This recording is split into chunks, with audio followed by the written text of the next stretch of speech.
Welcome to Dreamland, a program dedicated to an examination of areas in the human experience not easily nor neatly put in a box. Things seen at the edge of vision, awakening a part of the mind as yet not mapped, and yet things every bit as real as the air we breathe but don't see. This is Dreamland. It is indeed. And I wasn't sure where my mic was there for a second. Hi, everybody. Welcome in. Good to have you. It is Sunday evening once again. Dreamland underway. A couple of heads-up items for you. I'm Art Bell. One heads-up. We were going to have Zachariah Sitchin on a regular syndicated program, Coast to Coast AM, but Zachariah Sitchin, because of events in Israel, will not be with us this coming week, but rather the following week. So look for Zachariah Sitchin. A lot of people waiting for him. 1 a.m.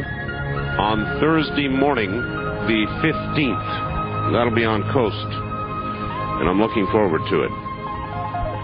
Coming up shortly, Linda Howe, and then Dr. Chet Snow, back from France. We kind of get him once a year as he comes back from France, on past and future life progression and the possibility of multiple lives. A couple of other items. I would like to give out my World Wide Web address. It is a simple one, unlike many others. It is www.artbell.com/art/. That's it. A lot simpler than most of them. That's www, standing for World Wide Web.artbell.com/art/. And I also want to thank the gentlemen who have that page up. It is one of the best pages on the web, and it gets constant attention. Also, the absolutely astounding pictures from Hubble. We have got what we think are the two best ones of all the ones sent to me. And they are on our bulletin board, entitled star1.gif and star3.gif. When you get into our bulletin board, you simply hit J-11 and go to the section that says Hubble. You will find them in there, star1.gif and star3.gif, and they really are worth having. If you have a inkjet or laserjet printer, you can print them, and they are then of frameable quality. Creation at work.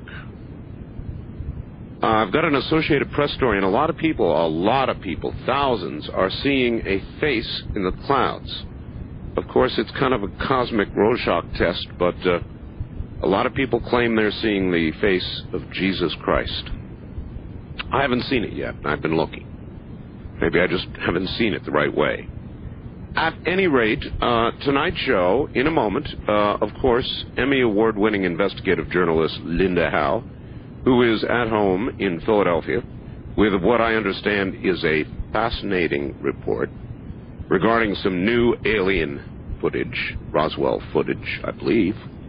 And then Dr. Chet Snow on past lives and future lives, and you know I love that topic. So we'll be into all of that here in a moment.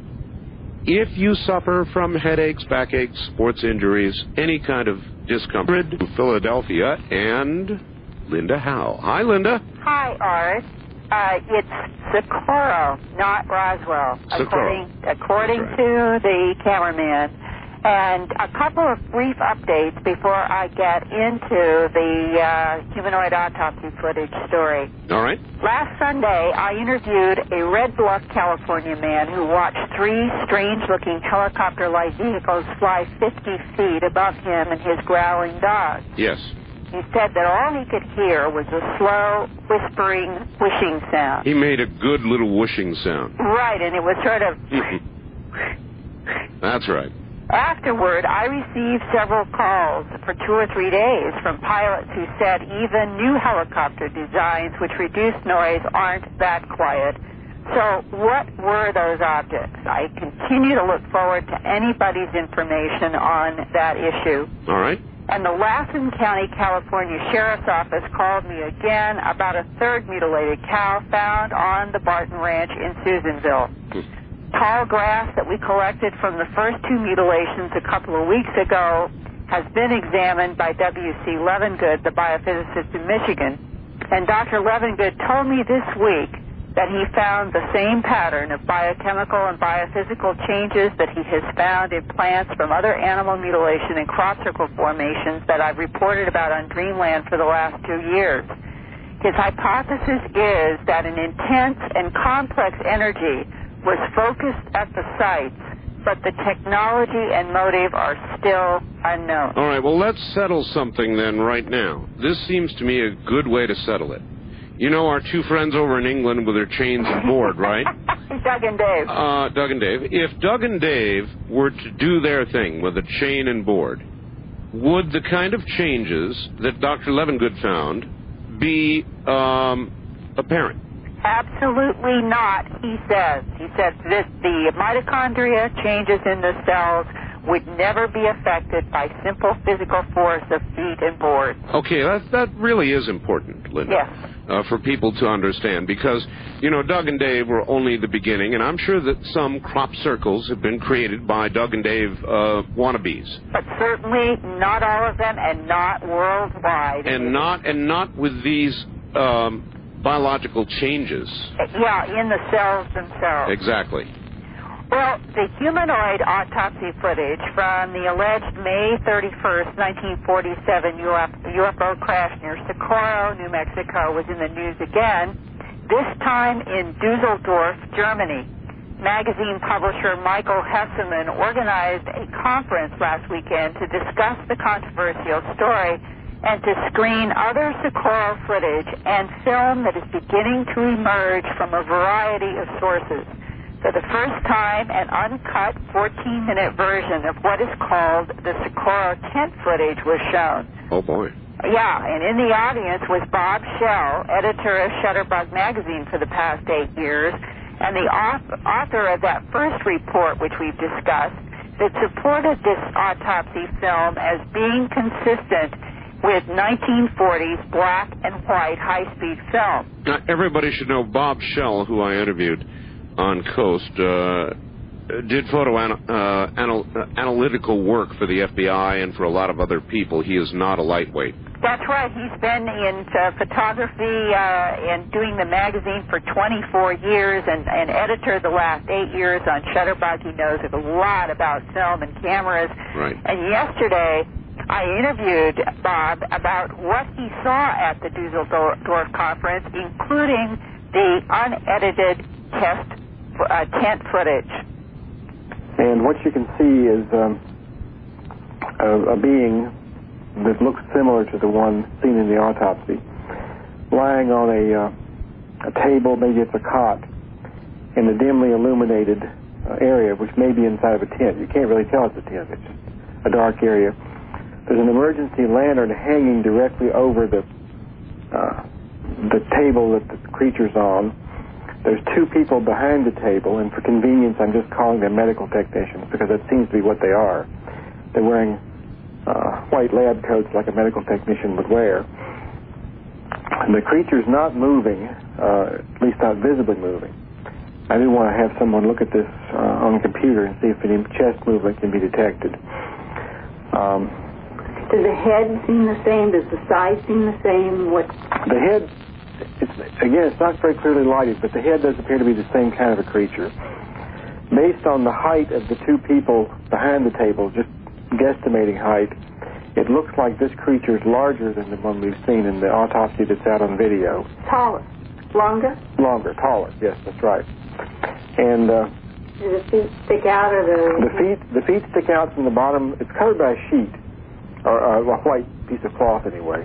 The feet stick out at the bottom, the head sticks out at the top, and the right hand and part of the right arm stick out on the side. And how many fingers and toes? Now, the tape that we saw wasn't clear enough to count the toes. The feet are fairly well shadowed anyway.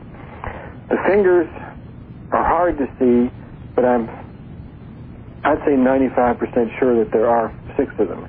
I tried several times counting them, and it always looked to me like there were 6 of them. The head does have the big black eye covers like we've seen in the autopsy, so it appears to be the same kind of creature, but it appears to be a taller member of the same type of creature. According to Philip, he who has seen both autopsies as well as the tent footage, the creatures in both autopsies appear to be about the same size. That one, again, closely larger. So we do have on film 3 out of the 4 creatures that were supposed to have been at the crash. It's really impossible to tell exactly what these medical technicians are doing to this creature. What it looks like what they're doing is removing a fairly large quantity of wet, dark cloth.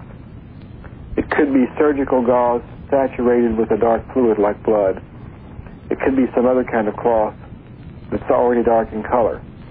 But if you assume they're medical technicians doing some kind of medical procedure, then it looks like what they're doing is removing a wound dressing, preparatory to perhaps replacing it with fresh dressing.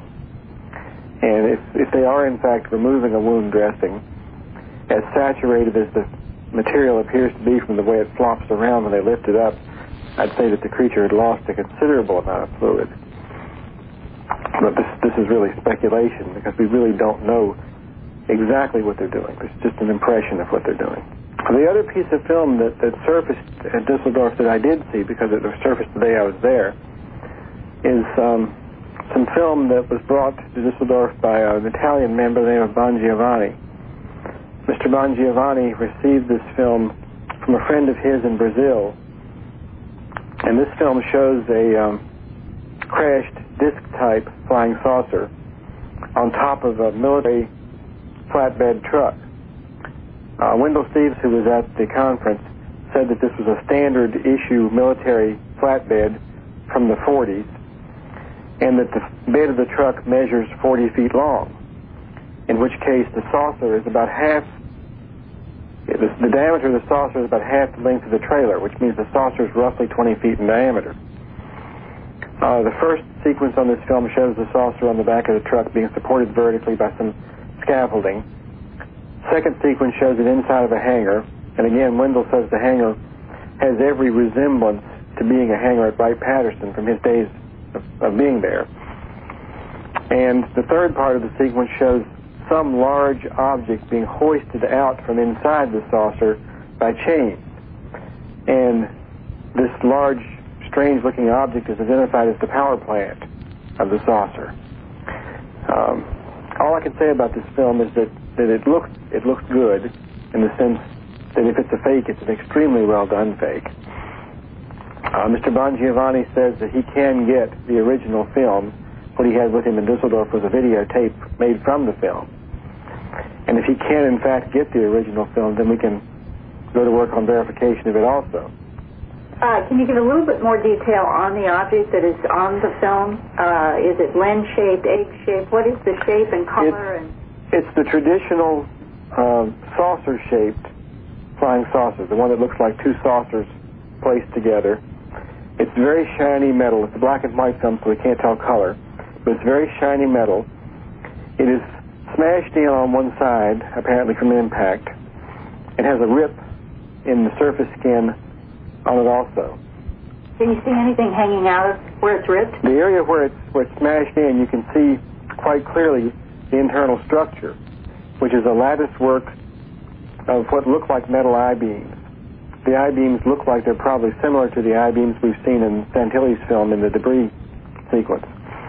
A very complex lattice work of I-beams and a metal skin stretched tightly over it is my impression from looking at it. You can't really see inside the saucer because it's quite dark in it. And then again, there's this sequence of this very strange-looking object being hoisted out on the chain hoist. It's not something that looks like anything I've ever seen before. And this new tent and UFO footage art might reach the United States in the next few weeks, and I'll keep reporting on this story as it unfolds. Absolutely amazing. And now we find we've got a picture of the saucer itself. Holy mackerel, and maybe the drive for it Yeah. This is amazing. And it's got to be one of three things in my way of thinking. Now, you see which one you believe it is. It's either got to be A, a fraud done in 45 to 47, which seems very unlikely. Right. 2, the real thing. Or 3, some horribly gone wrong government experiment. One of the three. Either way, no matter which you look at, it's a big story. Well, I keep remembering Bob Shell telling me that he called up a former colleague from his days long ago at the Central Intelligence Agency, described the six-fingered, six-toed being in the Santilli autopsy footage, and that this old colleague now... First-time callers, area 702-727-1222. That's finally out. I think that more than one person off the record has been coming forth to me and to others saying this footage is real. So I think we should hold the door open that the biggest irony of all time, that we're being introduced to a non-human intelligence through autopsy footage in old 1940s film. All right. Linda, we're way short on time, so give everybody your contact information. Right. The number to call if anybody has information on the animal mutilation, dark helicopter connection, or these strange vehicles in the air is my office tomorrow at area code 215-491-9840 or fax area code 215-491-9842. And for people who would like information about my documentary and book productions, please call the toll-free 800 number, 800-707-9993. That's 800-707-9993. All right. Linda Howe, thank you. We'll look forward to talking to you next week, and the plot thickens. Oh, it does, Art, and give my best to Chet Snow, because prophecy is a big deal now also, and they just had a big conference in Philadelphia last weekend. All right. Linda, thank you. Linda Howe, Emmy Award-winning investigative journalist. And, by the way, what I took out, I eliminated a expletive deleted. She was referring to the government source, and she said his comments were, oh, S word, you mean it's out. So I wanted you to be sure you got the context of what was said. She actually spelled out the S word, so I took it out. I just wanted you to know exactly what that was. Back in now, Dr. Chet Snow, and Dr. Snow has a doctorate, of course, in sociology as well as one in history. And a very good opening question for the doctor would be, well, I guess, first of all, welcome back from France and welcome back to Dreamland. Thanks, Art. Good to be here. An opening question would be, with 2 doctorates and a zillion different possibilities of areas that you could investigate and, work you could do, and no doubt teaching you could do, and all the things you could do, how in the world did you get into the field you're in? Well, sometimes you have to get hit over the head. And actually, something similar to that happened to me about 12 years ago. It was actually late 1982. 2 things happened. I was working for the United States Air Force at that time as an administrative officer in their historical department out at Travis Air Force Base in California, and enjoying that very much. Had really enviable lifestyle. I got to fly around the world and the country a lot and do very interesting things when 2 things happened. One was there was an industrial accident that happened to me at work that led me to, how can I put it, find that the medical establishment couldn't solve and cure everything that they and I thought they could do, and spent a good deal of time with a problem of what's called phantom back pain. I'm sure you've heard about that, and Oh, no, I have it. Yeah, okay. Anyway. I fell off a pole, and L4 and L5 got compacted, and I've been sort of a back problem ever since. Well, I had a major problem with that, and then the second thing that happened was, as I've told many people now, that my grandmother, with whom I was very close, and who nonetheless was 90-some years old, passed away. Only what happened with me was that she refused to stay dead. And, Raymond Moody has written a whole book about this now, so it's become a fairly well-known, popular topic. He calls it reunions, and he says it goes way back in time, and you can sort of go to one of his places, he puts a fancy Greek name to it, and get in touch with dead relatives and things. Well, I didn't need any of that. What happened with me was in an Air Force VOQ unit, that's a visiting officers quarter unit, on one of my missions, about 3 weeks after her passing, she suddenly just appeared in the room. Walked right out of a ball of light at the foot of my bed. And in what form? I mean, looking very much like I had known her, only a few years younger, and looking obviously in much better health than I had last seen her before her passing. And in fact, what was fascinating to me, these encounters, these sessions, you could call them, I guess, went on for a couple of months, always very discreetly, always in appropriate times and places, when I was alone, when I wouldn't be bothered, and it didn't matter what time zone of the world I was in. These happened in America, in Japan, in the Philippines, in Hawaii.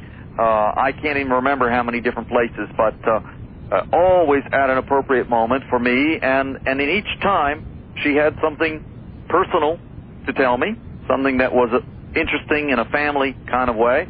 And then, little by little, she began to give me some instruction, and I'll just say it really simply that we have a very limited concept of what we call the afterlife. It isn't just sort of you're here and suddenly you either go to heaven or to hell. That's very kindergarten style. All right, just before you go on, I want to ask this. Did you question your own sanity at any point? Oh, at the beginning, I sure did. And I think she knew that because not too long after these things started to happen, she actually recommended a clinical psychologist to me. She did? She named the woman and told me where she was, and it turns out that she was Dr. Helen Wambach, who was at Berkeley at that time, not very far from where I lived in Northern California, and was a specialist in reincarnational work. And so, obviously, I made an appointment right away, and that's how all this got started, because it was Dr. Wambach who more or less coined the whole concept of future life progression. She was one of the pioneers in that area. So when you told her this, what did she say to you? Well, I didn't tell her it right away, as you can imagine. Okay. I called her up, and I didn't say, my grandmother who died 3 months ago gave me your name and address. Not quite. Right. She gave me her name and a basic address, and then someone actually came to me a few days later, just an acquaintance, started telling me about Dr. Helen Wambach in Berkeley, and of course it didn't take too long for me to figure out that was the Helen that my grandmother had been mentioning. So what I said to her was that I had been recommended by a very highly placed source.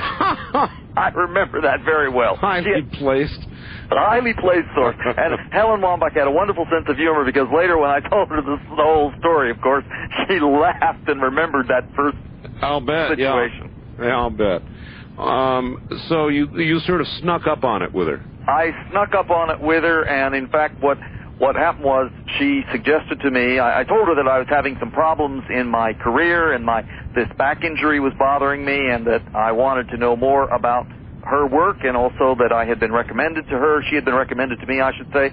And so she said, well, let's do a regression, and of course find out if there's some history, some background to any of this. So this started essentially a 2-year relationship that ended when she passed on from a heart attack rather suddenly. But in that time, we did, I would guess, maybe 25 or 30 regressions and ultimately progressions, because I went to her not knowing she was dealing with this future stuff at all. That only came out after we had worked together for a while. And in the initial sessions, I found that in fact, I had known my grandmother before several times. In fact, that she had been a close family tie to me, maybe even more than some of the other members of my personal family today. That may be why she came back to me instead of some of the others. And there were some things that needed to be ironed out that came out clearly in these sessions. And that basically she came back to remind me that before I had been born, I had kind of made an agreement that I wouldn't spend my whole life just working in dusty Air Force records, which, although by today's terminology, I guess we're finding out disappear anyway, especially when congressmen want to find them, right? So it would seem. I'm curious, very curious about this. What did she tell you, and what did you find out about the very nature of life after death? Well, clearly the first thing was that, surprise, surprise, you don't just disappear. And it's not just a big sleep. That very much, as I later learned in the near-death experience reports, you have this incredibly wonderful sensation of being out of the physical form, although you feel you're still in your body. And yet, if you look around, you can find where your body is in most cases. And you are, and the interesting thing she said was her reaction was, I'm trying to get it right. I'm not nearly as pretty as I thought I was. Well, I would imagine if you were old, frail, and ill when you passed away, it would be relief to be out of the physical body. Right, but the whole feeling was, in a sense, that it's like you disassociate a little bit from the physical form, and yet you know you're you, and you're still very much yourself. In fact, all of a sudden, all the ailments and ills and pains are gone, and it's all right. So you're suggesting this is a period of consciousness and awareness. That's right, and then essentially she said that she was very quickly. She didn't go through all the stages, as far as I could tell, of what near-death experiences go through. She said for her it was very quickly, almost like a flash of light, and she found herself no longer involved with where she had been in the hospital and that kind of thing, and that she was initially like high above the earth and could see out to the whole universe. And then it was almost like thought, as Edgar Casey said it this way, thought becomes thing. And where she would think is suddenly she could sort of be there, watching it. You have not yet seen, I know because we talked before the show, the photographs just taken by Hubble, 7,000 light years away. The actual creation process underway, stars being born, these 7 trillion or 6 trillion mile-long gaseous clouds birthing stars. It's the most incredible thing you've ever seen in your life. And I wonder if when we die, if in some relationship with our universe, we get to understand and behold these things. Well, I think I can answer that. You not only get to behold and understand such things, she also said that suddenly she was inside a snowflake, and that was a universe just as big and brilliant as being outside watching the Earth. That's an interesting comment. There may be, I suppose there are, many universes of many sizes. And yes, that's right. And size is very relative, isn't it? It really isn't what we think. It sure is. Our Earth, relative to what's around and out there, is but a speck. Yeah. Barely detectable speck. That's right. And at the same time, it's a speck, and yet what she was saying was that one outside of the body can fill all of that in an instant of thought. And that, I guess, is something like knowing the mind of God, you might say. She by the way, was a Methodist and then a Baptist. She was a daughter of a Methodist preacher and married the son of a Baptist minister. So that gives you some concept of where she started out from. Well, there are a number of things that I don't understand about the kind of work you do. In other words, if she was conscious and aware after death, then at some point we move from that to another life. That's right. And so then it's a sort of at least a partial or conscious erasure. Not exactly. There is almost like an agreement to let go, and sort of an understanding that almost like an actor in a play has to take on all of the characteristics of the role of the character they're going to play, but then when they go home at night, they're the actor, they're not that character. Well, sometimes you get so much into your character while you're doing the play that you begin to take on actual thoughts and characteristics and formations of that character, and that hangs on with you a certain period of time. But as a consummate actor, when you're finished, when that play has done its Broadway run, let's say, well, you're going to start preparing a new one. So there is some in-between time, you might call it, between the two. Now, what she was telling me was she was still very much involved with her identity as who she had been here, and that is, in a sense, what brought her back to me.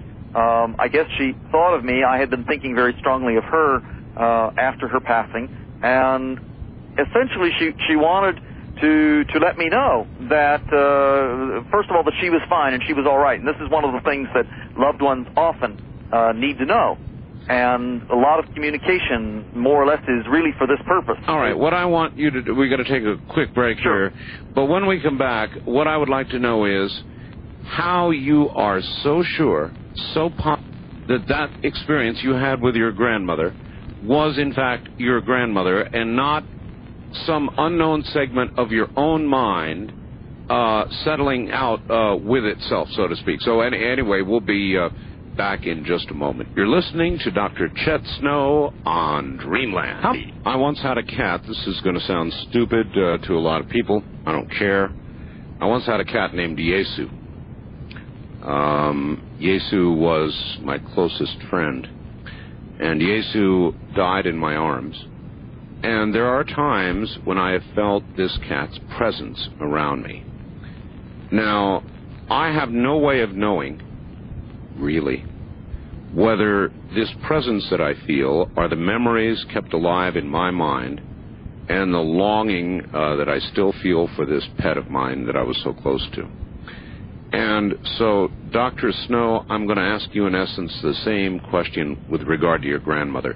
Sure. How do you know? What part of this was so real and so certain, or what even anecdotal proof is there that your grandmother was not a figment of your imagination? Well, a couple of things. Of course, how can you have hard physical evidence of something that isn't a physical phenomenon? That's obvious and clear. But two things stand out to me. One was that there was a consistency about these contacts, these sightings, these appearances, these times, I guess you could say, we had together. They went on for several months, and it was a fairly regular thing. So it wasn't like a flash of light and suddenly, oh my gosh, that's my grandmother, I'm thinking of her. I actually did have somewhat of an experience like that when my own mother passed away. Many years before, actually. I lost my parents when I was only in my 20s. And that was, I don't know, except that I felt very closely it was her. With my grandmother, this went on for some time. The information that she kept giving me included things that I couldn't possibly know about. For example? I'll give you I didn't even know it. Nobody knew it. This little Baptist lady. And she didn't want my aunt to see these books. So she told me they would be in the linen closet and they would be for me, and that's why she'd come to me to tell me to pick them up, please, and not show them to my aunt. That would do it for me. Well, they were there. They were there. One day there, and the weirdest thing is, Art, I actually forgot that that's what she told me until we started going through the apartment, and my aunt said something about the sheets and the towels, and then it was like, oh my God. And then I thought, oh, well, what do I do? And I said, yeah, okay, I'll take some of those. And went in there, and there were about a half a dozen paperback books of various spiritual topics, including faith healing, and a book on Edgar Cayce, as I've mentioned, the medical psychic, Olga Woral, a very famous healer, Ruth Montgomery books, a very interesting a little selection that I still keep as one of my most treasured memories. And the final thing is the last time she came to me, which was about 3 or 4 months after this all started, she came to say goodbye, which isn't something that you might just think in your mind, and she actually looked younger at that point than when I had ever known her. And I don't think I'd ever even seen a picture of her at this age, which and then she I asked her how old she was, and she said, it's when I got married, and that's the age that I always like to think of myself. Gee, I wonder if in the afterlife we start out at the age we die and begin to get younger until we're born again. Well, what she said to me, and I asked her a little bit, not quite that way, but she said to me, we can be the age we want to be until we choose to release this image. Really? And the body's an image from the spirit's point of view. How long does one remain in such a state, quickly, because we're about at the top of the hour here? Anywhere, I would say, anywhere from a minute to 100 years. That's quite a span. It depends on your need and the illusion that you have to keep creating. Well, it seems to me at the moment of rebirth, consciousness is mostly sacrificed, and so I would think people would not easily give that up, but that's, of course, a very mortal, earthly perspective. Dr. Snow, stand by. We'll get right back to you. Relax for about 7 minutes, and stay right there. From this mortal perspective, why you want to you hang on to consciousness, seems to me, long as you can. We'll be right back soon. The future. All right, once again, Dr. Snow, are you there? Yeah, hi, Art. Good, Chet. If I might call you Chet, is that all right? Of course, We've known each other a long time. You are moving, are you not, to Sedona? Actually, we bought a house in Sedona last year, and in fact are on our way to sort of claim it after having been in Europe most of this year. I was working on a new book over there, and of course, in the summertime, we spend 3 weeks or so to a month in England researching the fascinating crop circles each year. And so I'm sure some of your listeners saw the 2020 segment that was recently on, and I'm the guy in the pink hat with the dowsing rods. Oh, all right. So you were, gee, I missed you.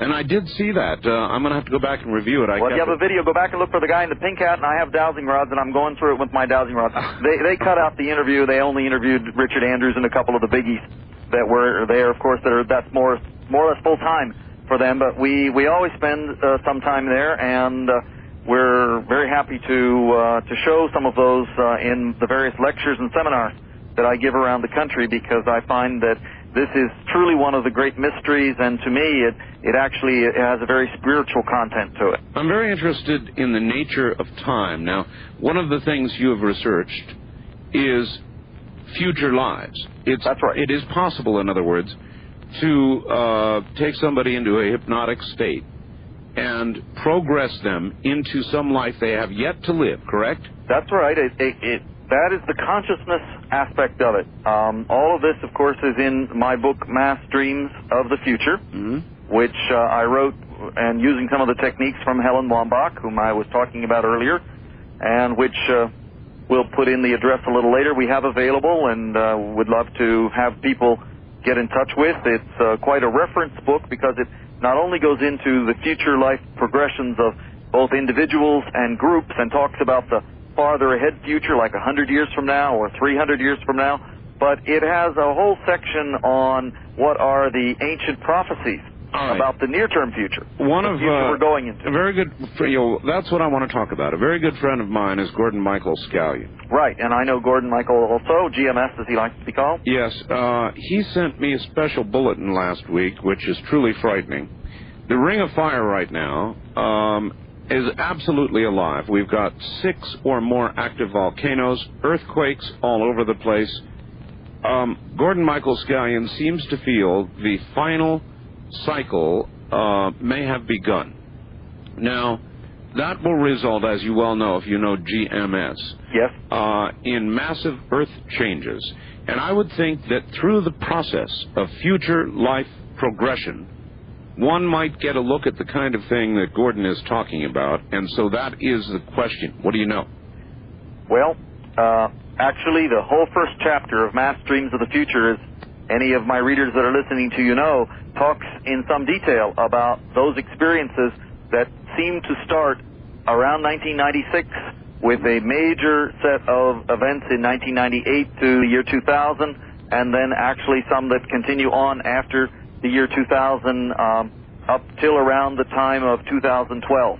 Do you know of events of the magnitude that GMS talks about? Well, I was progressed in that time period. It's very hard to take people into that time period, by the way. There does seem to be like a sort of a barrier that may be in our subconscious that keeps most people out of there. It's why people like GMS are so special to us, because they do give us a picture of what may be going on there. And remember, this is all still conditional, and I think that's very important, and I think he would agree with me on that. He would. He would, but he is beginning to narrow it.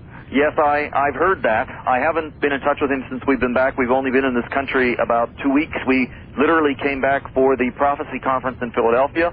I hope we'll get a chance to get into that, because there were some very sobering reports, and I wanted to tell your listeners that out of this conference. I'd love to hear about that, and it really does fit right in. And look, I'm just a talk show host. I'm not a researcher, but I deal with the news on a daily basis. Every single day I'm deep into it, and there is a kind of a quickening going on, Doctor, socially, economically, politically, every arena you can think of. Things are quickening faster and faster and faster. Events are occurring at a faster pace. It is definitely as though we are headed toward an event of some sort. We're going into a whole series of events, or sequence of events. Yes. Edgar Casey and all the great prophets like to talk about sequence of events. Yes. And what Gordon Michael Scallion is talking about is very much what I saw in Mass Dreams of the Future. We called it the lighting of the Ring of Fire. That was the term I use in my future vision.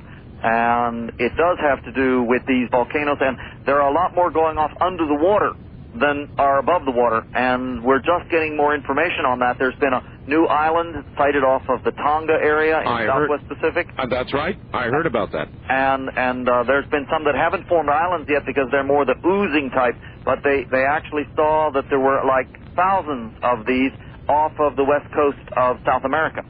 Well, these are having a very distinct effect even on our climate. Even as I sit here and tell you, it's true. We need to be prepared for a very cold winter across the northern part of the United States this year.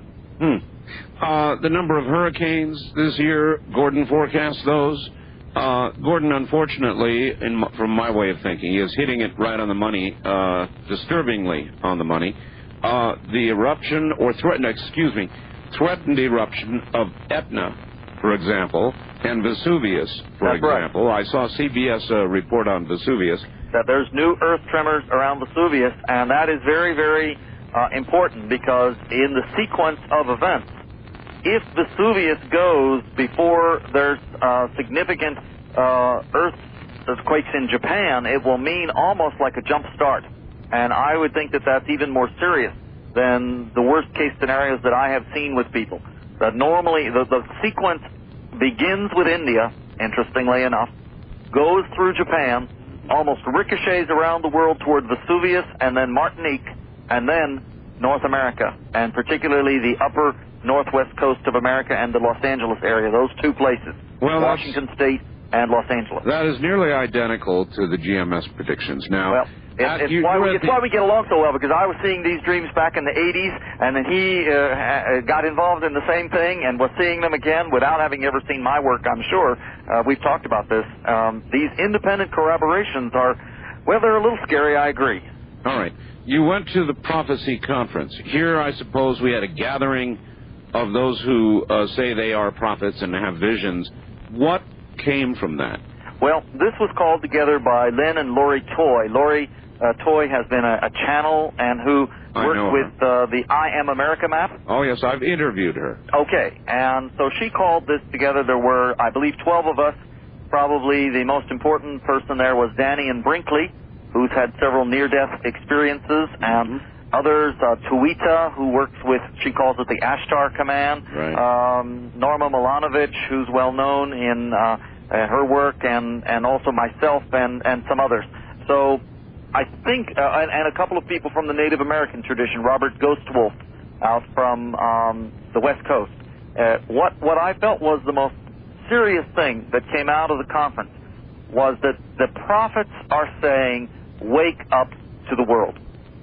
Wake up to the world. Wake up not only to earth changes and to the real need of the earth to go through a period in which there will be increasing turmoil from our point of view, but from the Earth's point of view, this is a necessary readjustment, you might say, and a necessary cleansing. But also to wake up to our spiritual reality. And maybe that's hard to put forward in our society today, but I think it's really, my grandmother even was saying this to me. We need to wake up to who we are as eternal souls, as eternal spirits, however you want to define that, and that's not a religious thing of one religion or another. Ultimately, they all come together when you leave the body and you look at where you've been and you do a life review, as they call it, as Danian says. I've gone through that review a couple times. I'm starting to get it right. He's a very funny guy, by the way. This is in no way to belittle anything you're saying, but perhaps bolster it in a strange sort of way. I have a hard time buying what any single individual says, but week after week, I do interviews with credentialed people like yourself, Lord Michael Skyen and a zillion others, and collectively there seems to be a single message about the coming changes, and that is extremely impressive to me. You know, I am a collector of evidence. I'm not necessarily a believer, because I have not seen the things that you and others have seen. But as I listen to so many like you, you all seem to be saying the same thing, and there is a collective message, and that is very, very important and impressive. And urgent. That's what came out of this conference. Yes, and urgent. Yeah. And let me just say, if people are interested in finding more out about that, they can send me a self-addressed stamped envelope for it when we do my name and address. Also, I'm sure that the I Am America has an 800 number that I don't know, but they can call the 800 information. Mm-hmm. Well, what would you... I ask this of everybody who says it's urgent, it's coming soon, whatever it is. What do you advise people? Well, I think that what I advise people first is to really do a thorough house cleaning in your own mind and body and self, and start to begin to, now's the time to get rid of all of the baggage, and the self-delusions that we carry around, and start to really begin to think about what is serious for you, what is important and real for you in life, and that's an important process to work on. I recommend to people to start getting into some form of meditation or prayer on a regular basis. It's been well documented now in groups around the world that meditation in a collective sense can reduce violence, even random violence. And we all know that this random violence thing is increasing just as the time pressures are increasing. You just spent a lot of time in France. Here in America, increasing does not do justice to what's going on. I mean, it's just flat out of control. What's going on in Europe, Doctor? Well, I hate to tell you this, but the things that we see in America, now I've just been back a couple weeks, so it's hard to get a real handle on it. But here I'm near Washington, D.C., where you'd think, my God, it would be awful. There are more violent acts of social disruption taking place weekly in the country of France that I've seen over the last 6 months than anything in this country going on. Right. They're on the brink of a civil war within their own society, having a lot of it having to do with civil rights problems and massive unemployment. They have 11 to 12% to 15% unemployment. All right, Doctor, hold on just a moment. We'll be right back to you. And, I've heard rumblings of civil war following the assassination of Rabin in Israel.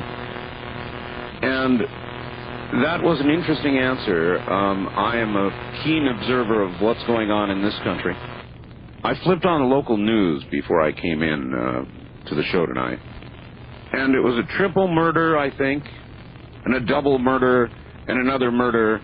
It's like they had the murder stories just lined up. People blazing away at each other and killing each other in the city adjacent to me in Las Vegas. And Las Vegas is no different than any other city.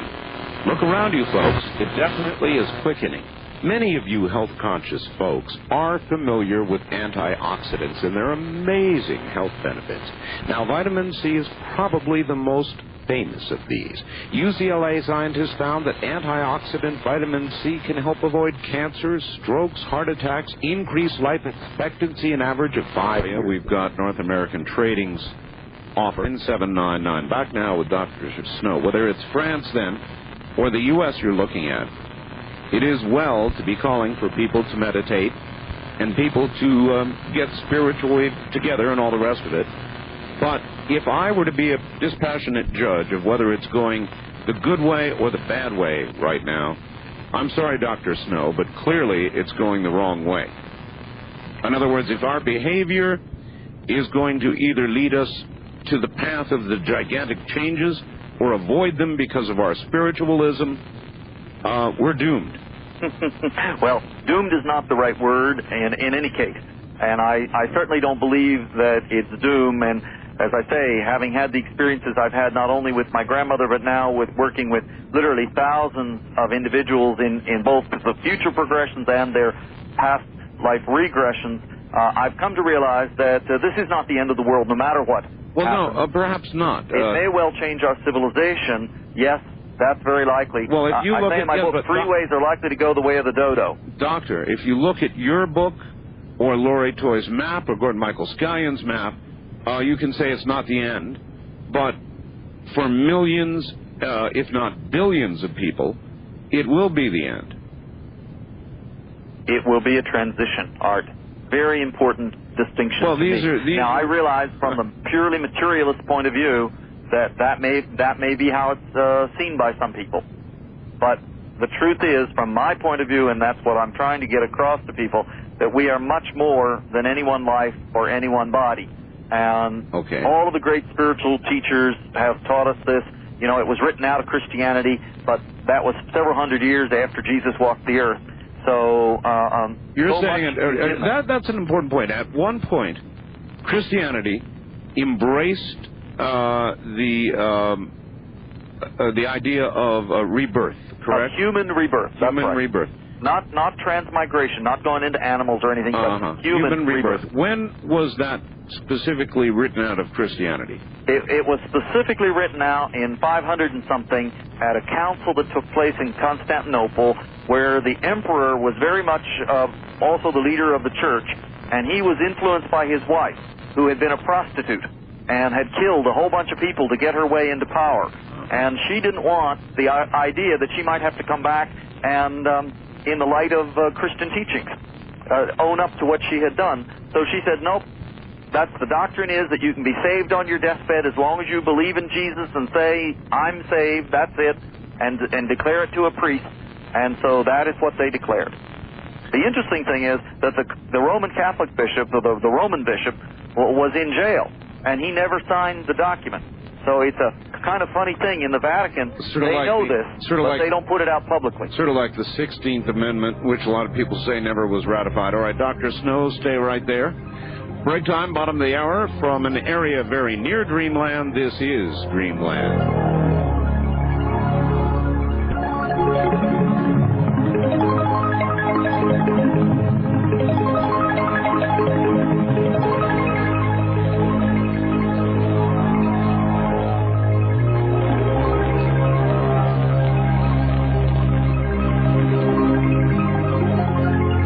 Kingdom of Nine. You're hearing Dreamland with Art Bell.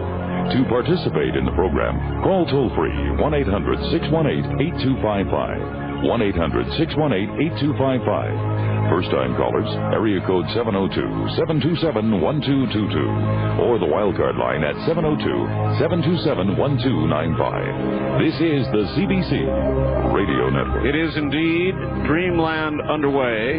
Dr. Chet Snow, just back from France, is my guest, a doctorate in sociology and history, and man who's talking to us about, this evening, prophecy, which is a fascinating area, based on future life progression, and worrisomely in agreement with a lot of other people who have recently predicted near-term events.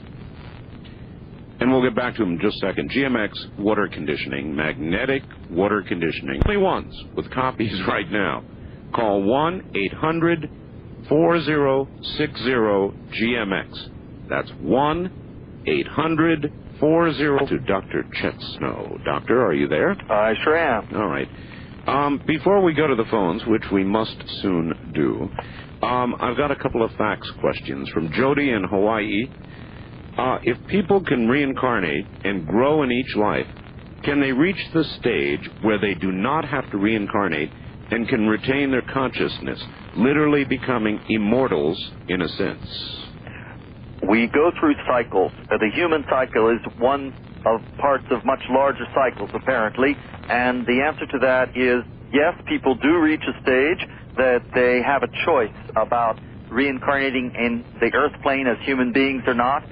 Many of the spiritual traditions, like the Buddhist religion and all, talk about this, and some of these very enlightened beings, because you can imagine that you'd have to be pretty wise and have pretty well got it down by that time, and what you have to get down is the law of love more than anything else. They voluntarily agree to come back and help teach until everyone who's on, we'll call it this life wave, this sort of wave of souls here, has a chance to reach that point. And others choose, for their reasons, to go on and experience the life force in a whole other dimension that is really beyond our ability to even conceive, I suspect. Are there any new souls? I mean, it's the age-old question. If there is reincarnation, then how can we account for the increasing numbers of people and souls? Where do they come from? Two things. Edgar Casey said that basically the souls that are here on the earth plane and going through the human experience all were formed together. There are new souls being created for other systems in this universe and other parts of this physical creation. The reason that we have more now, or seems to have more now, is two. One is that souls choose to come back at varying intervals, and the intervals are growing shorter. And they have been growing shorter and shorter in the last several hundred years as we're coming up to the end of a certain number of cycles, and you might call it a graduation or a harvest is what I call it, what I was given in my book about this. And the second thing is, and this is a concept that is out there, and it does seem to be true, I've had some experience with this myself, is that we have at certain times as we go through our evolution the ability to incarnate in more than one body. And especially when more bodies become available, as when population goes up due to medicine, due to science, due to all the positive things about our civilization. And, you know, I don't think it's all negative. I think we have to applaud humanity for some of the things that we have done here on this earth. And so I'm not a Luddite or You're right, it's not all bad. You know, it's not all bad. There are bad things about certain parts of it. But anyway, so actually some of us, and this seems to be the case of many people in the Western world, are really experiencing 2, 3, maybe 4 lifetimes at once right now. How's that? That's something to think about, and it would account for the increasing number of souls, I suppose. Well, not souls, but increasing number of humans here. Humans. A soul sharing several bodies. I've ruminated about this, and at times I've thought there are people roaming the planet now who damn near seem soulless. In other words, human life is worth nearly nothing. People who would go into a 7-Eleven and take what money was there, now will take the money, and just for the pure joy of it, or because they want to take life, or because they don't care about life, they'll shoot the guy. They'll take his money, and then they'll shoot the guy when they don't need to. These are people, it seems to me, almost without souls, as I think of them. Well, there may be something along that line. One of the prophets at our convention was saying that there has been something, she could only see it as a wave of evil that has been sort of loosed here for testing in the last few years, and it is actually accelerated. And this is very eerie because this was, 10 days ago? She said that it was unleashed for the month of November. That there would be violent acts that would catch everyone's attention in the month of November around the world. Well, it's got my attention. Let us take a few phone calls. I want to remind people anywhere east of the Rockies. That's the one number we haven't managed to get out. If you're east of the Rockies, the number is 1-800-825-5033. 1-800-825-5033. 833. West of the Rockies, you're on the air with Dr. Chet Snow. Hello there. This is Fritz from Phoenix. Hello, Fritz. Well, Doctor, we have come a long way from Maury Bernstein, Brady Murphy regression back in '53. Yes, absolutely. Now, over the last 10 years, a broad question has been talked about. A lot of incredible incidents happen on this planet, like the Challenge explosion, the German Wall coming down, communism disintegrating, Oklahoma bombing. How come nothing has been predicted in laboratory conditions? All right. I'm not sure that you can predict things in laboratory conditions.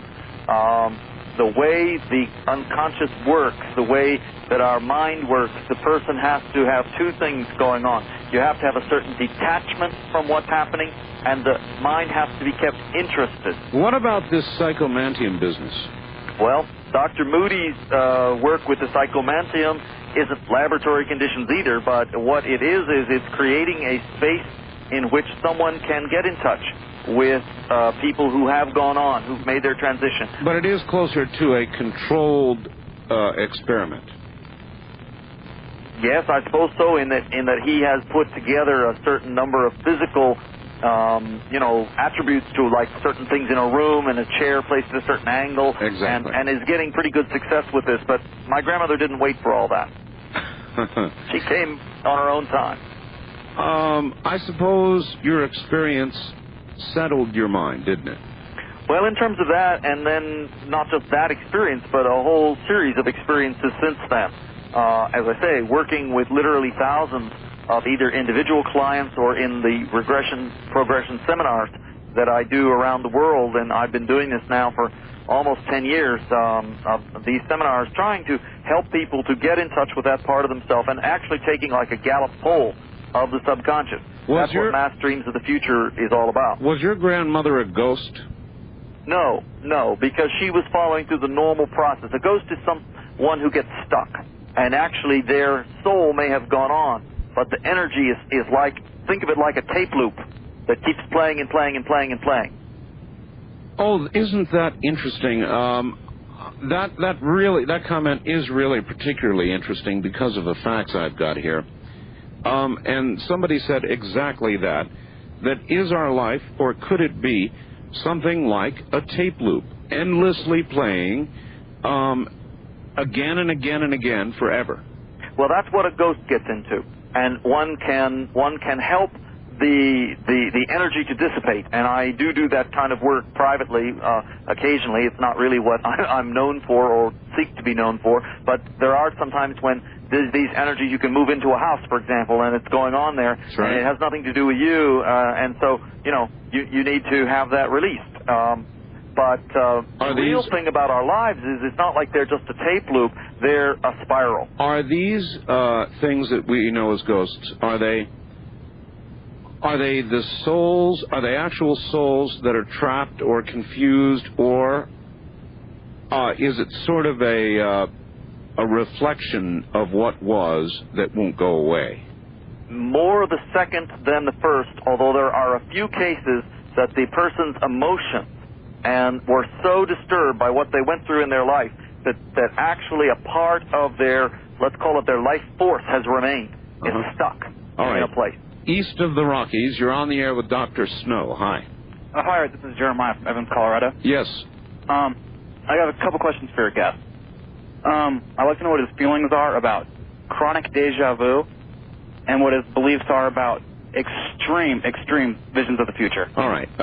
Chronic deja vu first. Reflections of prior lives? I guess what he's referring to is that he can't go anywhere, someone that can't go anywhere without being bombarded by sensory input that seems to come from the past. That's right. Right? And what I would say to that is that probably this person we have that psychic veil for a reason. It's almost like a baby. A baby stubs its toe many times before it learns to walk. So if you keep thinking of stubbing your toe, you'd never learn to run, you'd never learn to function in life. So someone who keeps getting these instant flashes and they are too strong for them needs to do some work on that. You can build a boundary that will help you to work with that. In other words, your veil is too thin. All right. He also mentioned intense visions of future events. Now, well, I think it goes with the other. Yeah, it does. Doctor, I had one. In my whole life, I've had one. And when it came, I couldn't control it. And without going into details and boring you with the details, it was a near-term thing where I was sitting and wave after wave, almost like ocean waves, washing over me, told me somebody was going to hit my car. Right. Went to the window, looked, no problem, sat back down, watched the news. More waves, overpoweringly so. And it forced me to get up, and I went over to the window, and I watched a guy walk down the walkway, get in his car, put it in reverse, hit my car. And it so frightened me that I fell to my knees. And I got up just in time to yell out the window, "Hey, I saw that." So I've got your license number. Right. So you took action, and that's the key to having these kind of, your case was a very good one because you took action. That's the key that I would say to the young man who phoned. When you have these overwhelming, powerful future visions, especially if they're of a negative character or nature, you need to take some kind of action in your life, whatever it is, even if it doesn't change what's happening. It's very important that you reassert your free will, your control over who you are and what your life is about. I do not believe that we are just puppets on strings in all this. If I did, I'd have moved to that farm in Canada I saw in the book and forgotten the rest of it. So nothing is preordained. It is think of it like a huge river just going down to the sea. The flow of the river is sort of there, and gravity makes it go downhill. But yet the river can meander, it can go right and left, it can flood, it can drought, it can go into a stream, etc. All of those are the free will that we have. Or there can be a gigantic earthquake causing even the Mississippi for a time to go backwards. And change course. And that also can happen, and that can happen within one's life. All Absolutely. right. Doctor, stay right there. We'll be right back to Dr. Snow and your calls in a moment. We all know that information... Bit of a promo here. Next week, I'm going to be taking Sunday off, and we're going to do a replay of one of the best of our Dreamland series, and we have a zillion of them now in the cans. However, coming up November 5th, make that November 19th, rather, Whitley Strieber, author of Communion, and so much more. You're not going to want to miss that. That'll be the next live Dreamland, November 19th. Back now to Dr. Snow. And, Doctor, we need to take a couple of quick calls, if we can. Can I give them my post office box first? Of course. Post office box 1738 in Sedona, Sedona, Arizona, 86339. And if you send me a self-addressed stamped envelope, I'll send you information about these topics, and maybe a little later we'll get into how they can order my book and my audio tape and a new videotape that I'm bringing out of my prophecy results at the Prophecy Conference. All right. I am curious about one thing. On Lori Toy's map and Gordon Michael Scallion's map, where is Sedona? Sedona is going to be a seaport. Right at the edge. Right at the edge. Sedona always lives on the edge, by the way. So I'm told. East of the Rockies, you're on the air with Dr. Snow. Where are you calling from, please? Laramie, Wyoming. Laramie, all right. Welcome to the show. Thank you. This is a first-time call, and I'm very interested. Some of your program I don't get because you fade in and out in our area. But if this question has been addressed, I apologize. But my belief is that we bring into our world what we visualize. And if you have a lot of people visualizing these things coming about, will we bring them about in an untimely manner? No, it's a very good question. In other words, Doctor, put another way, are we, in effect, creating our own future, or is it there and we are simply seeing it? Are we creating it, or are we seeing it? Well, I think it's sort of the question of a self-fulfilling prophecy or not. Yes. And I've heard this many times. My take on this is that when we started this research, which was 10, 15 years ago now, Dr. Wambach started it, no one in the public was talking about these things. And, in fact, these were the incidents of literally hundreds of people quite independently that were coming up with this as the scenarios in their unconscious. I know, but are they and sort of... So now... I see it as not so much that because people are talking about it, we're creating it, but in fact it is coming to light, and people are becoming aware of it because it is coming so much closer to it.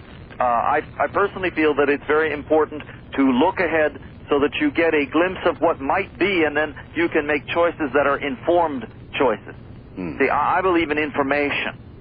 That's my. I guess Helen Wambach said I have a research bump somewhere up there. I've looked for it. My wife hasn't found it yet, but we're still trying. All right. West of the Rockies, you're on the air with Dr. Snow. Hi. Thank you very much, Art. This is Bill. This is the Sergeant of Star, Idaho, and I'm very. If I may make a quick comment and ask a question, please. All right. Go ahead. My comment is, Art. I've been listening to you for a long time, and it's really wonderful to hear the format of your program change evolve ever so slowly into something that covers many of the areas that we're covering tonight. Yes. And Dr. Snow, if I may ask you, you spoke about the benefit of meditation, and I am a practitioner of meditation and have been for a long time. I follow a form by the Maharishi, and I was wondering if there was any particular type of meditation that you suggest, and could you expound a little bit more the benefits of for the entire planet? All right, in about a minute, because that's all we've got. Okay, persistency and consistency are the keys to making something successful in meditation. Obviously, having a high spiritual purpose. The mantra technique of the Maharishi is a very good one. I personally work with deep breathing and color visualization using the chakras or the energy center points. I call it transformational journeys, and I have an audio tape that does all of that you can get through my P.O. box. There are many different ways to go in this, but persistency and consistency. In other words, find the method that works for you and be persistent in making it happen. That's the key to meditation. And the benefits from it? The benefits, of course, come in many different parts of your life. I find people who use my tape tell me that they have psychic development take place, that they have, I've had people tell me that their sleep patterns improve. A lot of people are having sleep trouble right now because of the energy changes that are going on. I have people tell me that their perception of what is happening in their life improves. All right. On that note, we'll lay it down for the news here at the top of the hour and come back and lay heavily on the phones when we do. From an area near Dreamland, this is Dreamland.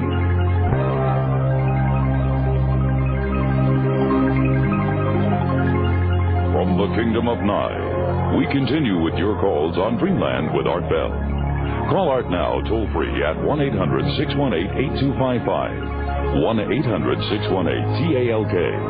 First-time callers, area code 702-727-1222. 702-727-1222. Or the wildcard line at area code 702-727-1295. 727-1295 in the 702 area code. Now again, here's Art Bell. Now again, here I am. My guest is Dr. Chet Snow, a doctorate in sociology and history. Not bad, huh? And he espouses, teaches past life regression, future life progression. It's all very interesting. And we're beginning to sort of get a meld now into prophecy, which I find very interesting in view of what near-term prophecy seems to be saying. I've got a new suggestion for you about what you can do with your old portable telephone. You know, those old... And he was watching a local television station tonight, reported at 10 o'clock Central Time on WBRC-TV in Birmingham. Scientists in Ohio are performing DNA testing on hair samples found in Washington State that are reportedly hair samples from Bigfoot. Been following that a little bit lately.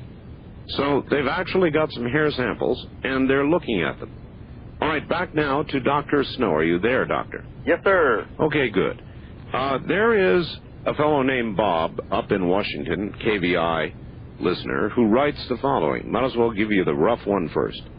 Art, I haven't heard anything that this guy, meaning you, said that convinces me. Assuming intelligent spirit beings are at work, they can mimic anything. Yes, even his mother or grandmother. How can he believe in something you cannot prove? How do you answer that? Well, I would say that probably 95% of the human race has believed in something that couldn't be materially proven for an awfully long time, one way or another. We don't have any video of the cross, do we? But I don't want to get into that in jest. I think that what happens is that we all live through a series of experiences, and our experiences are what make up the reality pattern that we then live in. And then we test those experiences, don't we? And we test them against other things in our life. Does that make you a better person? Does your life go about better, etc.? Are you happier for the result of what's happening with you? And those are by the fruits. Shall you know them? That's what it says. Doctor, let's read between the lines of what he said here. Assuming intelligent spirit beings are at work, they can mimic anything. Yes, even his mother or grandmother. All right, I'll tell you how I read that. I read that as this is a Christian, a very devout, religious person, and what he's saying between the lines is, how do you know that wasn't some sort of evil spirit mimicking something or another? And that's what I'm sure of it. I bet you $1 million that's what he's saying. Well, I don't know. I thank him for not going ahead and putting it into the evil connotation, because that's obviously a clear judgment and an opinion that I don't share. But it is one many Christians share, though. Well, all right. I'm not sure that they all do. My feeling on this again is the biblical statement is clear. Test these things, and by the fruits of what happens to you shall you know them. And I've tested them in my life. My life has improved. I have found not only comfort and interest, but something that has given me some new purpose and meaning. And frankly, if that is coming from an evil spirit, then I would say that the fruits of that are positive. So I don't believe it's evil. Okay, well, I'm certainly not saying it is. I was simply... No, but that really is the test that anyone who is a Christian, a true Christian, should follow, after all, right? What it says in the New Testament about that. Okay. And, I'm just putting that out there in the same vein, in the same light. So test anything. And I would say to someone who has a spiritual experience or spirit experiences or abduction experiences or whatever, test it against what happens in your life. Good enough. East of the Rockies, you're on the air with Dr. Chet Snow. Where are you calling from, please? Baton Rouge, Louisiana. Welcome to the program. Thank you very much. I had heard, I just came in, caught you tonight in the last half hour. Yes, sir. And I understand, from what I understand, the doctor is in you said spirituality and history or sociology? No, my degrees are in history and sociology. I later went back to school after the things that I was talking about earlier in the program occurred about 12 years ago in counseling, and I am actually a regression therapist, a person who helps other people to get in touch with their spiritual reality through what we call regression therapy. Okay, well that might have, I don't want to be off the topic here, but I heard a caller last half hour ask you something about chronic deja vu. Right. Well, I wouldn't say chronic, but I've had many deja vu experiences. And another thing that I wanted to ask you about, if it's in this, in your field, is I've had, I guess you would call it, like telepathic projection experiences. Okay. All through my life, there's been several occasions with certain people that I seem to have a connection with, whereas I would be thinking about something, thinking about doing something or thinking about something, and somebody else would say it or suggest it right after I was thinking about it, although I wasn't, consciously trying to make them say it. All right. That's very interesting. Do you believe it is possible to influence others with the power of the mind? Oh, I think there's no doubt but what it's possible to influence others through the power of the mind. That's where some of this, stuff about evil spirits and things come from. A lot of it comes from human minds and the garbage that we inhabit. Now, I'm not saying that's true of this gentleman. Sometimes it may just be random thoughts, but if you're thinking them and you're on the same wavelength, if you're resonating on the same vibration as someone, especially someone that you may be close with or you know well, oftentimes I will find that people start a sentence that I will finish, or I will have finished it in my mind, and that's what they said. as I say, usually shows that you have a certain vibrational resonance with that other person. Now, that's not any cause for alarm unless it becomes uncontrollable again. And then what I think you need to do is you need to sit down and begin to rethink what and your purpose is and who you are and you know, is it serving you? Is this doing something that's of a positive nature for you? Well, you know, I really wish I agreed with you. When I look around the world now, and maybe I'm too close to the news and too close to events, but I see the deterioration, the evil aspect of human behavior, to be completely overwhelming the good. And that's a very dark thought, and I'm sorry I have it, but it's what I see. Well, it may be true that people in the news profession, after all, you've kind of come along as frontline warriors and all of that stuff, and you have to listen to all the negative things. One of the things that people have been asking for a long time is, wouldn't it be good if some of the positive news that's going on in the world were given the same amount of play as all of the negative news? Well, that would be nice, but then, you see, it's not news. And well, yet, that's the problem, isn't it? It's how we've defined it. That is a problem, but yet, Doctor, I see the news, and I've been watching it for 10 years, day in, day out, every single day. It is my profession. Sure. And I'm telling you, I see a steep downward curve in terms of social behavior and dysfunctional behavior. And of course, being a therapist and someone who works with people who have taken a step, obviously, toward self-healing, I see people coming towards greater and greater integration in themselves and in their lives. And so it's a very different perspective. One thing I might say, though, is that the darkness of the shadow, in part, depends on the brilliance of the light. Fair enough. All right, let's go back to the phones. West of the Rockies, you're on the air with Dr. Snow. Hi. Hello. Hello. How are you? Oh, fine. Where are you? I'm calling from Gardena. All right. Very good. Listening to, I bet, KOGO. Yes, I am. All right. I had bought a book yesterday, and I don't know if you've read it or not, called The Ultimate Deception.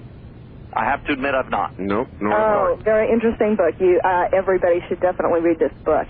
It's written by a retired military officer who is anonymous.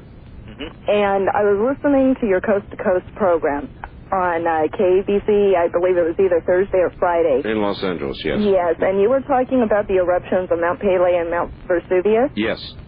Well, in here, there was a gentleman back in 1954 who has spoken with this, he claims to be from another planet, and he goes by the name of Val Thor. Oh, yes. And he had made a prediction in here. He said that there would be a major land change in Southern California, and he said that 90 days before this would occur, the volcanoes of Mount Pelée and Mount Vesuvius would erupt. Are you sure you're not talking about Etna and Vesuvius? No, it says Mount Pelée and Mount Vesuvius. Well, let me jump in here, because you don't need an alien to tell you this. Edgar Cayce made a public pronouncement to that effect as a prophecy in 1936. All right. Public, and was published, so it doesn't have to come out of the mouth of an alien. Well, again, and I said this earlier, and I'm going to say it again, individual guests are one thing, but collectively I've got guests who are saying just about exactly the same thing, and that, more than anything else, unnerves me. This collective prophecy of near-term changes. Now, in concert with that, Dale in Gig Harbor says about what I know you would say. He says, you keep thinking, Art, of the upcoming changes, especially the massive deaths, as being negative, something to be afraid of and put it off as long as possible. You ought to know better. If it were not for these, our world would become a horrible one-world tyranny within 20 to 30 years. I look forward to them and welcome them. And you feel about that way, don't you, Doctor? I don't say that I look forward to them and welcome them any more than I would look forward to, having to have heart surgery or something and welcoming it. I see that at least some of this is a necessity that we're going into. I still feel we have the possibility of mitigating some of these changes so that human life doesn't... that the Earth and we human bacteria, we're like bacteria to the Earth, right? We need bacteria in our stomach, and yet if we get too much of it, what happens? We vomit. We have to get rid of some of it.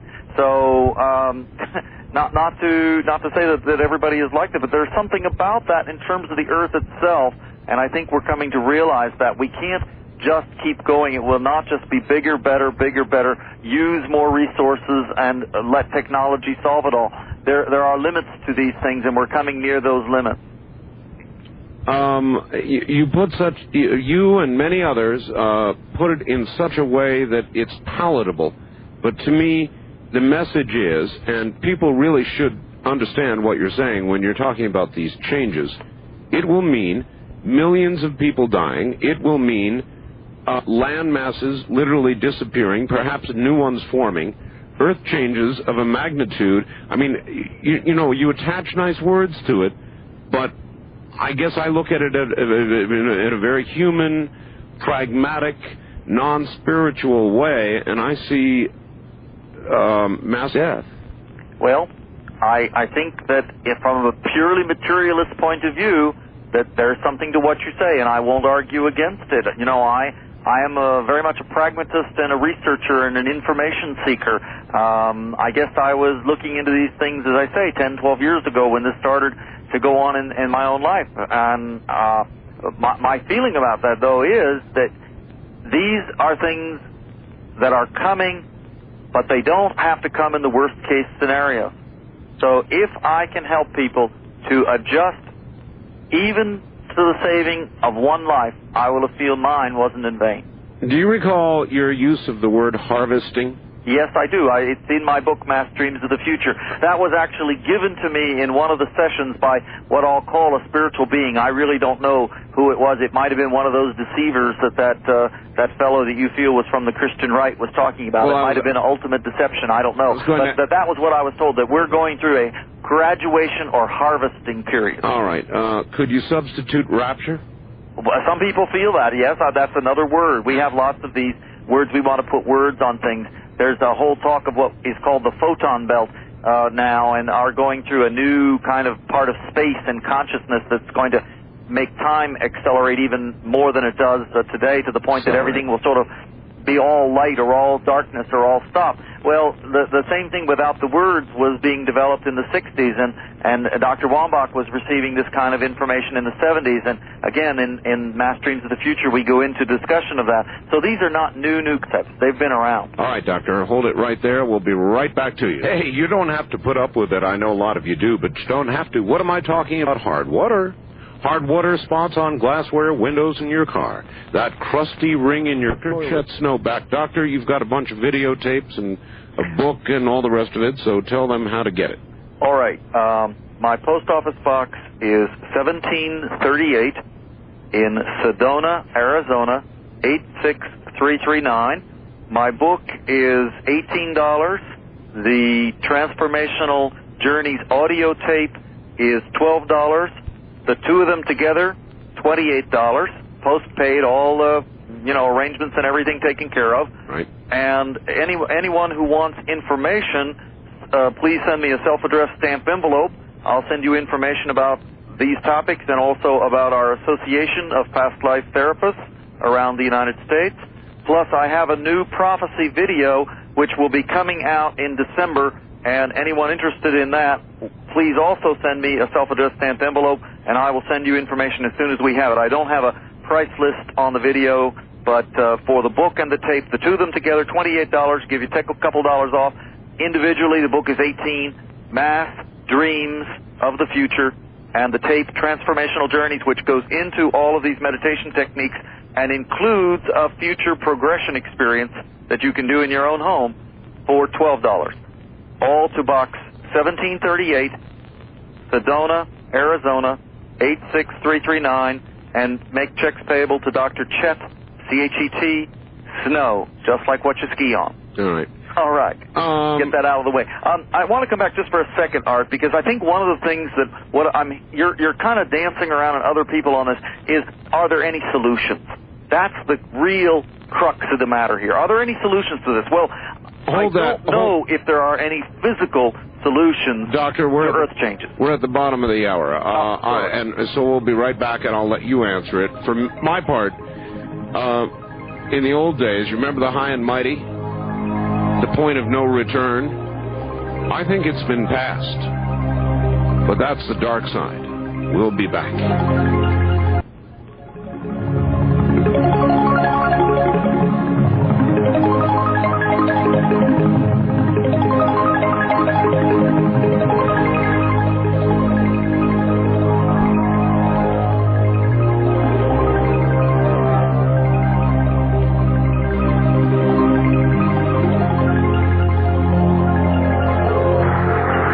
Enjoy Dreamland's weekly news segments by Linda Moulton Howe, which features updates about mysterious phenomena. Then you might want to know more about her books and documentaries. Linda Howe is an Emmy Award-winning television producer, writer, and researcher of Earth mysteries linked to non-human intelligences. Her books and videos provide scientific data and first-hand eyewitnesses. Linda Moulton Howe's 2 books, An Alien Harvest and Glimpses of Other Realities, are acclaimed for their quality, depth, photographs, and drawings. If you are interested in learning more about the mysterious animal mutilations, crop circles, UFO sightings, the human abduction syndrome, and government knowledge about these worldwide phenomena, you will enjoy these books and videos, available directly from LMH Productions. You can dial 1-800-707-9993 to order.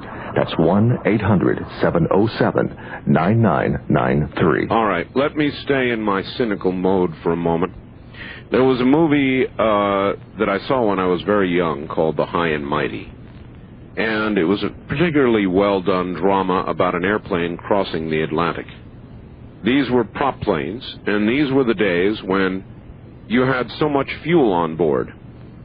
Only so much fuel. And somewhere around mid-Atlantic, a little red light would come on in the cockpit. And that red light would mean, when it came on, that you had passed the point of no return. In other words, whatever happens, you no longer have enough fuel to go back where you were. You can only go on to your destination or some other landing point. In that case, of course, going to Europe. Dr. Snow's done that many times, back and forth and back and forth. You can only go on to the other side. And the analogy I'm giving you all and Dr. Snow is the darker one. I think that humanity's little red light popped on some time ago, Doctor. Okay, can I interject there? Absolutely. I want to make a sort of prophecy on this. All right. For your listeners. I think that the little red light will go on in 1996 if one of these 4 events takes place. I'm not saying they will take place, but this is why I like to say to people, look at the sequence.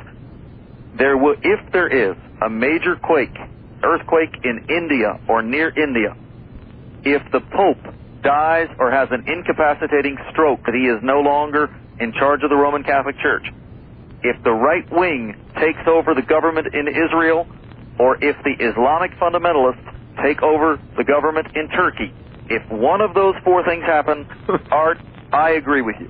Doctor, I'm sorry, but again, from the cynical side, all of the things you just mentioned are more probable than not. All 4 of them. I'll wait for the jury, because those are for me, from my knowledge of prophecy and from the research that I've done and the listening to other people, as you say, like Gordon Michael Skyen and Lori Toy and the other prophets at our prophecy conference, and we're going to have another one next year in Phoenix, I believe. All of that brings me to those points. If those types of things happen, and those are very specific ones, then you're absolutely right. Then what do we do? And I want to talk just for 1 minute about some possible solutions that may surprise you, Art, because I think that one of the first things that we have to think about doing, and this is a real key one, is we've got to start downsizing government. We've got to start building self-reliant communities.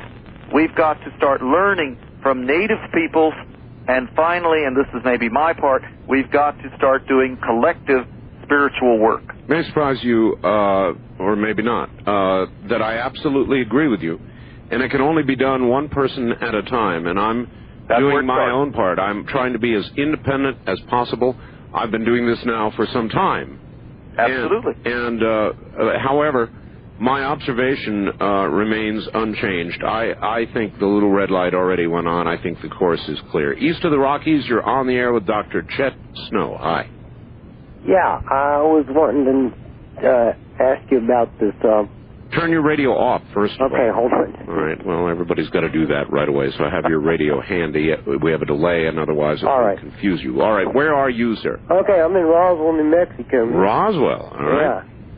Yeah, I was kind of saying, since everybody seems to be coming off with this doomsday approach, I'm thinking we might have a more exciting time and a better time. It's an adventure. Remember that we all chose at some level of spirit or soul to be here for this particular ride. I think that, as I say, that my point of view is not as perhaps gloomy as Mr. Bell's at the moment, but I think that there are things that we can do to help mitigate these and also to prepare. You got to do both at the same time. Self-reliance is a key thing, what's called downsizing. Learning how to do certain things that we've kind of given up doing anymore. You might tune into your grandparents if they're still around, or if they're not, some other people who know how to do certain basic things of life. All right, well, everybody talks about downsizing, Doctor, and all I see is government getting bigger and bigger and bigger. But whose fault is that ultimately? Isn't it ours? It's Bill Clinton's fault. Okay, that's nice. Blame it on one guy. Hey, we all in ancient Greece we called those scapegoats. No, I retracted. It's a government growth is a self-fulfilling prophecy, Doctor. You haven't gotten out of working for the government. I think I agree with you. Government to sustain itself, much like actually communism to sustain itself had to expand. Because otherwise the economy, without expansion, the economy, which it did finally, because we kept them reined in, collapsed in on itself. That is true, I believe, of any government entity, and ours is no exception. And that's fine. I'll let you be the good guy, the positive thinker, and I'm going to sit here and be the hard, cold, bitten realist, I'm afraid. East of the Rockies, you're on the air with Dr. Snow. Hi. How you doing? I'm calling from El Paso. El Paso, Texas. Yes, sir. Yes, Dr. Snow, I guess you're sincere in what you're saying. I'm not going to say that all a scam to sell your stuff, but I think you're sincere, but I wish you would really examine your views on this, and a lot of it I think is really nonsense. So many things that you said are just don't make sense. All right, it really scares people a lot. Let us, sir, if anybody's scaring people, it's me, not Dr. Snow. No, I think he's doing it too, with his prediction of the earthquakes and so on. I think. Really? Yeah, it's just doomsday. There's been doomsday prophets for 5,000 years or more, and we need to get away from that.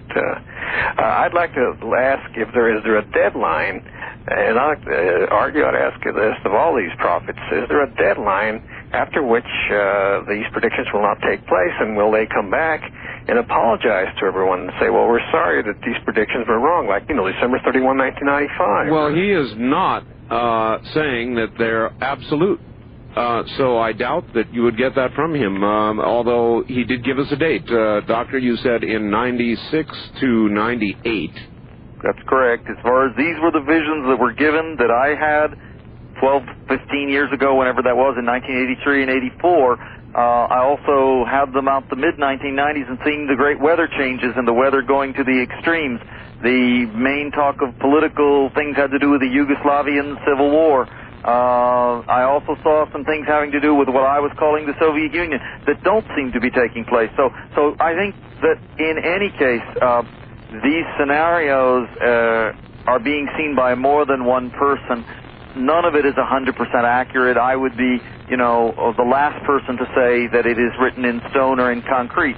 My whole work for 12 years has been to help people, in my opinion, in the way that I can do it, to begin to change their lives individually, to work better for them, and by doing that, hopefully, I feel, add some light to a situation which, regardless of whether we talk about it or not, is something that's happening. Well, consistent with my theme tonight, somebody sent me a bumper sticker that I really love by fax. Due to present economic difficulties, the light at the end of the tunnel has been turned off. All right. East of the Rockies, you're on the air with Dr. Chet Snow. Hello. Hi, I'm calling from Houston. Houston, yes, ma'am. I've got a question for Chet. All right. All right. It says in some reading I've done on Edgar Casey that the possibility exists that when he would tap into something, it was just a human subconscious tool. Is that what's mainly going on here? Because if the batting average were like batting 1,000, so to speak, then that would be a different pool, wouldn't you say? Well, Edgar Casey was tapping into a higher self, or he called it the source, and he definitely identified it as being connected to himself, but also at some higher level. You know, Jung talked about a collective unconscious, that we all share certain information that goes beyond what we know consciously. So I think this isn't just collective consciousness of human beings. I think there's more at stake here, and what I have seen with people who are working, literally as prophets, I think that they are in touch with some other forms of intelligence. Whether or not then you want to go and judge those as positive or negative, again, comes back to the fruits of it, how it operates to help you. But these are wake-up calls. All prophecy is a wake-up call. It's not to make it happen. It's to help you understand why it might happen, and then, just as in the Bible, help you to do something to keep it from happening. And again, I can't feel like Art does it. It's all over. I think we're still got a fighting chance, and I'll probably feel that way, and until I go under in the earthquake. Well, if that's what's supposed to happen. I didn't say it's all over. The trip is not finished. All I said was, I think the red light has blinked on. Okay. I think there are things, though, as I say again, we can do about this, and we are starting to do about this, and maybe your show is one of those catalysts. That's why I think it's a privilege to be on it. Mm-hmm. Well, I'm glad you're here. East of the Rockies, you're on the air with Dr. Chet Snow. Where are you calling from, please? Columbia, Missouri. Good. Welcome to the show. You're on the air. I wanted to ask Dr. Snow and yourself, on this quickening, is there some source where we can get a chronology of quickening events like earthquakes, volcanoes? Yes, sir. They are available from many, many sources, and what you can do is go to USGS. You can study the number of 6-point plus earthquakes. You can look at the activity of volcanoes around the world right now. You might look to the record of hurricanes this year, predicted by Mr. Scallion, I might say, very accurately. You might look at the present condition generally of the Ring of Fire. You might look at current social conditions, and you don't have to be Einstein to read the number of... doctors, stand by a second. To read the number of stories about mothers putting their children in ovens and throwing them out of windows while on crack trips. You might look at the world economic situation, our present debt load, where that's going economically. You pick the area, sir. Is there one specific compilation of chronology of these events? No. These are simple observations that I've been making doing this show for as long as I have. We'll be 9830. There used to be, again, sticking with my dark theme this evening, there used to be an expression, honor among thieves. And it's something I pointed to earlier. There have always been murderers. There have always been evildoers. But in today's world, I note that, there was a day when somebody would go into a convenience store or a store and rob the store and back out and take the money and run, hoping not to get caught. Today's thief, more times than not, goes in, takes the money, and for no discernible reason, or just to, many times they will say, just to know what it feels like to kill, put a bullet through the owner. Human behavior has changed. Life has cheapened. And this is not imaginary, Doctor. It is real. No, I never said it was, Art. And in part, that may well be that so many of people today have grown up with all of the violence on the media and also the sort of comic book like characteristic of death, and it's become sort of common. And the other thing is that most people don't have real death in their families anymore very often. That's a strange thing. We all used to live with our grandparents growing old and dying in our house. Yes. And we don't do that anymore. And we shove them off into retirement centers. We are disconnected. And so that disconnection process it's inevitable almost that it's going to bring out in some people these dark sides, and in effect, both things are happening at once. We're being subjected to tremendous amounts of violence that aren't real because they're just on a television screen. They're not real.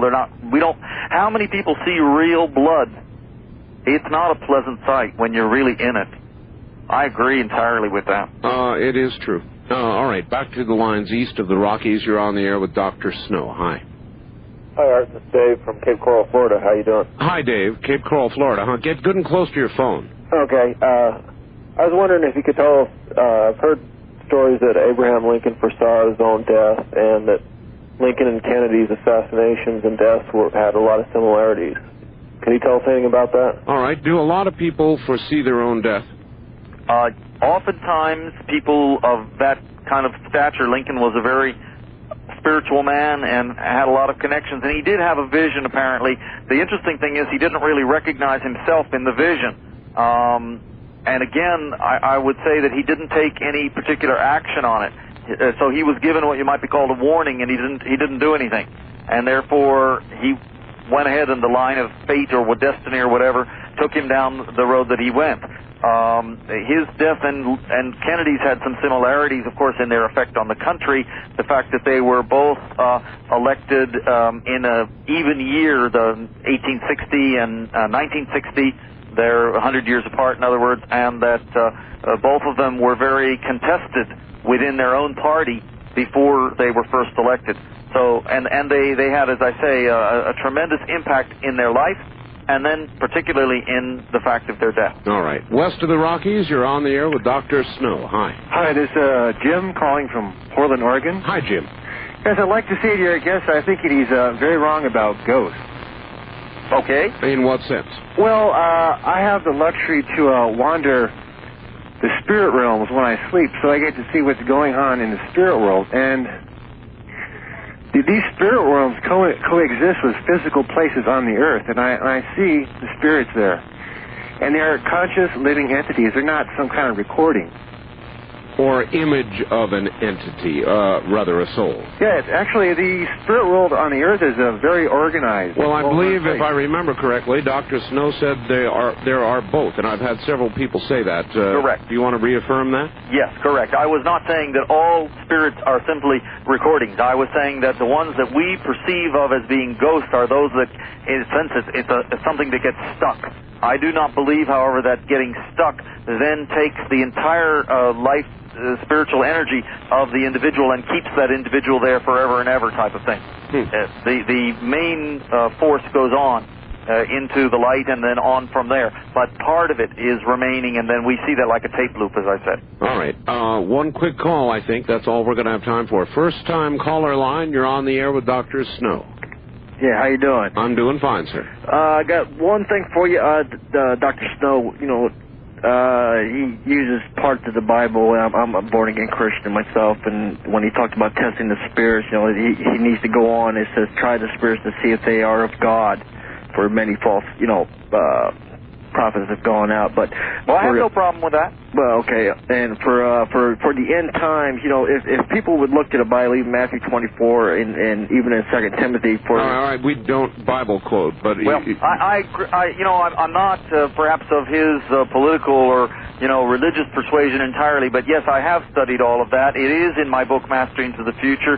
Most of that I do feel has some basis in fact. And in fact, I think that one of the most positive and wonderful aspects of these changes are that they will lead us into a world in which there will be a return of something you can call the Christ force if you wish. Other people may call it the Buddha force or whatever, but there will be the return of some spiritual consciousness of God to the earth and to a very changed world. And so I think that that's a positive part. Well, there are positives, and for as negative as I've been all the way through this program, there are positives, and one of them was that photograph, or the set of photographs I saw the other day. Dr. Snow, we are out of time. Can I give my P.O. Box 1738? Very quickly, in Sedona, 86339.